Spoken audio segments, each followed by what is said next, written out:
ঢালিউডের দুই তারকা শাকিব খান ও পরীমনি জুটি বেঁধেছিলেন আরও ভালোবাসব তোমায় ও ধূমকেতু সিনেমায়।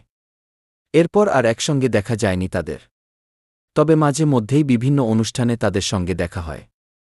সম্প্রতি সোশ্যাল মিডিয়ায় ছড়িয়ে পড়েছে শাকিব খান ও পরীমনির আলিঙ্গনের মুহূর্ত।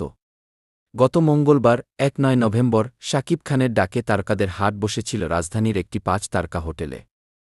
উপলক্ষে ছিল হাইজিনিক টয়লেট ক্লিনিং ব্র্যান্ড টাইলক্সের টাইলক্স হাইজিনিক আবাস নামের একটি ক্যাম্পেইনের উদ্বোধন, যেখানে একে একে হাজির হয়েছেন অপি করিম, সিয়াম আহমেদ, পরীমনি, বিদ্যা সিনহা মিম, পূজা চেরি, দিঘি, কুনাল, সালহা খানম নাদিয়া, মিম মানতাসা, শবনম ফারিয়া, সারিকা, সাবরিন, কুনাল, কণা, স্পর্শিয়া, প্রীতম হাসান ও শেহতাজের মতো সবিজাঙ্গনের জনপ্রিয় সব তারকারা।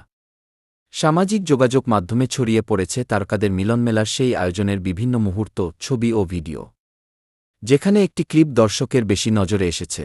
ভিডিওতে দেখা যায় পরীমনি গাড়ি থেকে নেমে অনুষ্ঠানে প্রবেশ করছেন। এ সময় শাকিব খানের সঙ্গে দেখা করেন তিনি। একে অপরকে আলিঙ্গন করেন। মেগাস্টারকে জড়িয়ে ধরার সময় বেশ ইমোশনাল দেখা যায় অভিনেত্রীকে, যে কারণে ভিডিও ক্লিপটি ঝড়ের গতিতে ছড়িয়ে পড়েছে সোশ্যাল মিডিয়ায়। শাকিব পরীমনির ওই ভিডিওতে ভক্তরাও বেশ মজার বিভিন্ন মন্তব্য করেছেন। কেউ তাদের সুন্দর এই মুহূর্তের প্রশংসা করেছেন, আবার কেউ দুজনকে একসঙ্গে নতুন সিনেমায় কাজ করতে দেখতে চেয়েছেন। তবে নায়ককে জড়িয়ে ধরে পরী কেন ইমোশনাল হয়ে যাচ্ছিলেন সেই প্রশ্নও তুলেছেন অনেকে। পরীমনিকে সবশেষ দেখা গেছে রঙিলা কিতাব ওয়েব সিরিজে। অন্যদিকে শাকিব খানকে দেখা গেছে দর্দ সিনেমায়।